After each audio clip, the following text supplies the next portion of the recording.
Hey guys, this happened in Vancouver. This next ET experience happened in Vancouver, and right at the beginning, once I got into Vancouver, I had a whole series of ET contacts at 2121 Wall Street in Vancouver, and I'm going to put it up on the Google here so you can see it.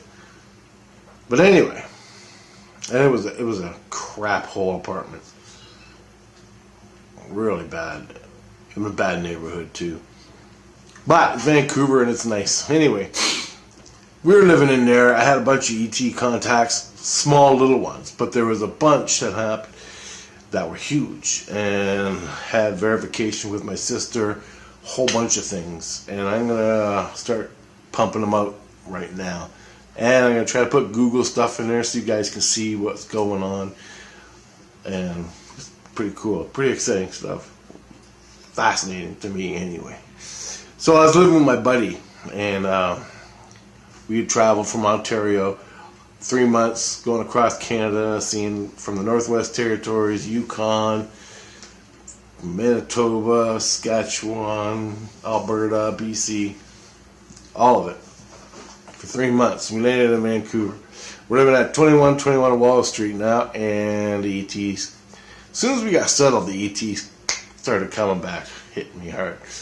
Whole bunch of little ones where I felt them coming, had a dream, nothing ever happened, no stuff. And also, I got a job working at the Pacific Center in Vancouver, and I'll put the Google in that when the experiences come. I had a UFO sighting working at the Pacific Center in a coffee shop, Second Cup coffee shop, and awesome experience. I'll put the Google in there. But this one right now, I don't have a date for it. We were there 2 years at Wall Street, and the apartment building at Wall Street. We were there about 2 years, and maybe less. We had to get the hell out because that was a terrible place. But anyway, I'm going to tell you a couple of experiences I had in there, or one experience in this video. So, one day the ETs came pretty close, and one night, sorry. I heard the ringing in my head, started having visions. He never got right up into my face, but it was damn close. Like it was outside the building. I went out the patio. I couldn't see nothing. You never get to see anything. It's all spiritual. They come right into your face. You have all these effects happen to you. And I learned this watching all my past videos of all my ET experiences. You get side effects, and they're so pronounced. You can't. It's like being mauled by a black bear. You cannot. You know it when it's happening. And anyway, I don't remember what happened that night. I don't remember like all the details, but it wasn't that. To me, it was like they were there. Here they are. Okay, now what? Go to sleep, wake up, and they're gone, sort of thing. Nothing happened. But the next day, my buddy, he gets up and goes to work. I'm walking around the apartment doing whatever I'm doing, and I see this black form passed by like twice. And now I'm thinking in my head, is that the Man in Black guy? Is that the black entity I had back in Windsor? The black dimensional jumper that pushes you? He can physically push you. And he did. He pushed me right out on the road from standing in the sidewalk. Anyway, and I'm like, is that happening to me again? Is this what this thing is? And it looked like it. It looked exactly the same. You couldn't see through it, but it passed by in your peripheral vision, right? And it's in this building. Now, this building is like old, not real old, but 100 crackheads have died. 100 heroin addicts have died in this place. This place is like the epitome of sin. This apartment building, and there's fucking ghosts every night. Shit happens. I mean, just crazy. And I can tell you 100 stories of that, but I ain't. Anyway, so I'm thinking, is this like one of these apartment ghosts that, go from apartment to apartment and leech off people, Was that what I'm seeing? Like garbage person, you know, humans release garbage. That garbage collects and makes its own little quasi-intelligent entity, and it's floating around the apartment. That's why I'm like, well, maybe, but I'm going with the black entity jumper because it's exactly what I saw in the coffee shop in Windsor, and exactly I haven't seen it any other time until the ETs came last night. So to me, since the ETs came last night, I wake up in the morning and here's this black dimensional jumper. Okay? Right after the experience. So the ETs come, I wake up in the morning, black entity guy. So that tells me they recorded the black ops, the government, whatever. Recorded the craft over the apartment building. Found out, all I gotta do is find out who lives there. I'm registered in the government. I got a job. I'm all registered. They know who lives there. Who lives there? Richard. Beep comes up, right? It comes up on their computer. ET contact. Not the government. The black ops. The guys who track the UFOs. And then they send out the people. They send out the black ops to find out who lives there. Well, what they do is they just run your fucking name. Yeah, well, Richard must have moved to BC because here he is, where the UFO is, and we got him here in Windsor, and we got him here in Chatham. They track your whole life, all right, by the ETs coming to visit you. I know they did because I just saw the black dimensional guy. And the black dimensional guy was a warning saying, don't push buttons, shut the fuck up, don't tell anyone, don't report this, live your life as normal. That's what he said. That's what the black dimensional jumper does. That's what he did to me in Windsor, and I've seen him again here. So I know automatically the black ops tagged me and know I'm here. And probably my sister. All right? Because we both had contacts, watched my past videos for it all. The history of our ET contacts from birth to now on the playlist. Anyway, so I'm walking around the house, and I'm thinking about this. And I start talking just out loud. I know he's watching me. He's in this parlor. He's watching me. And I go into the bathroom. And I'm brushing my teeth or whatever. Getting in the shower.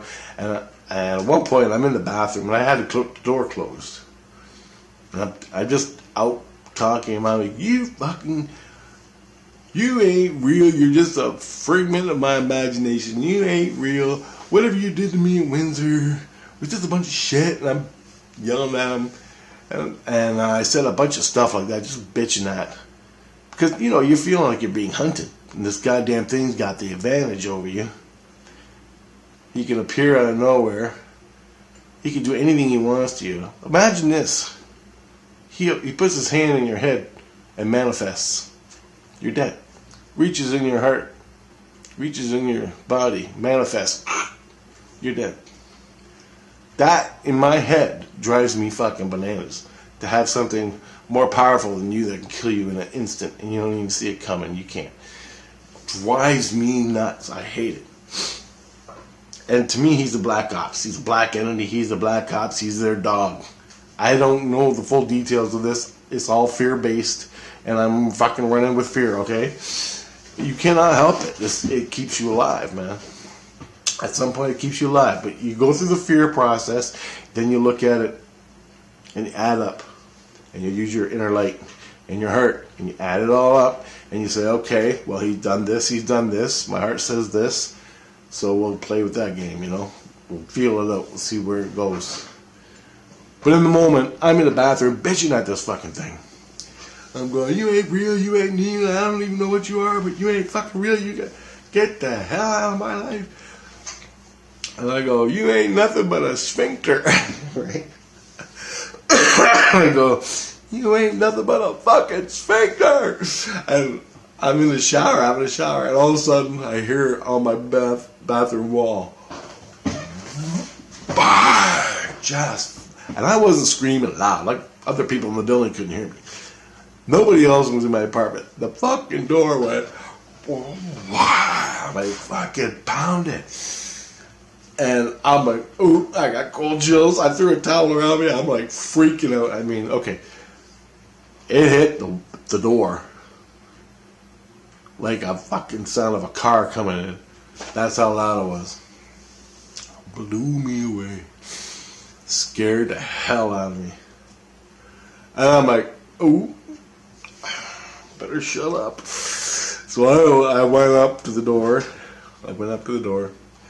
And I opened it. No one's in the apartment. No one's out in the hallway. And that was that. So that kind of freaked me out. I had a few hours before I went to work, so I decided to lay down and meditate. So I laid down and meditated. I hooked up to this thing spiritually. My innocence, my inner light, brought it to my head, and I willed myself. Now this should be in another playlist, but it's going in here. So I willed myself. It's not like I got a lot of information, but this would happen. I lay down, meditated, willed myself to the thing that just pounded, that I saw, and just pounded on the door. And I asked, I go, what? I hooked right up to him, and all I saw spiritually hooking up to this thing was a black, faceless form. It was just a black head, black body, black legs, black arms. No clothes, no face, no features, no nothing. It's just a human form of blackness. And I said, what the fuck are you about? What do you want? Are you here to kill me? Kill me. Hurry up, because I'm tired of it. I go, what? You got me walking on a fucking glass. You got me walking on the razor's edge, and I don't even know what the fuck's going on. So tell me something. And I go, and he goes, what do you want me to tell you? Something like that. And it's not so much words, it's feeling. What do you want me to tell you? And I'm like, what? Why are you here? What are you about? He goes, I'm nothing. He goes, I'm the in-between. Between the ETs and what you say in reality, what you do with it. And basically the whole thing was, you can have all the contacts you want when the ETs come, you can talk to them, do whatever you want. But that's as far as it goes. You don't tell the public, you don't tell the police, you don't do nothing. And I'm like, and that to me drives me up the wall, right? And he goes, basically, everybody else don't need to know what's going on between you and them. And I go, except the government and the black ops. I go, you work for the black ops? And he's like, I don't know who's lying, who's not. I don't know if he works for the government, the black ops government. It's hard to explain. Since he's suppressing me to keep me from telling you guys, or my sister, or my friend, or the news, my guess is the ETs come, spiritually talk to me. Now the ship is cloaked outside. The black ops pick it up on the radar, find out where it's located. They GPS that sucker right down to the fucking meter. They find out I'm living there. That's why he shows up. Okay? So is he keeping the black ops off me? Saying, okay, you know Richard just had a contact last night. That's as far as you go. Oh, and Richard, now you see me? This is your warning. Shut the fuck up. Alright? It happened. That's it. But I'm like, well, what?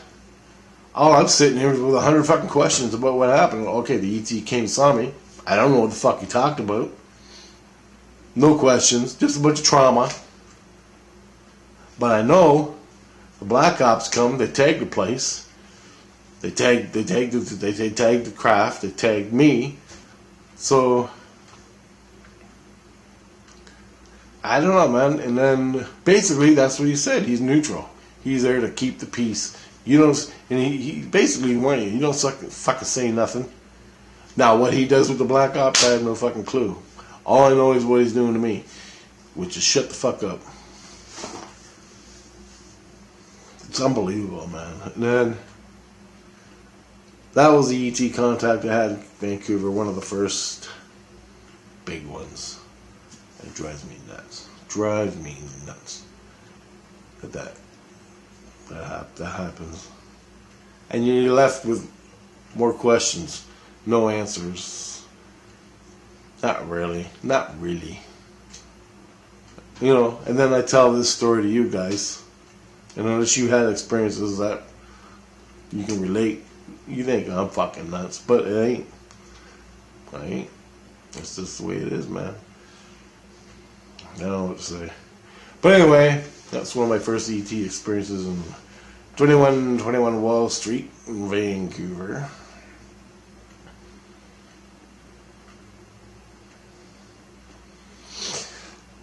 Got more stories coming from that, so I'm just making these videos now. Later.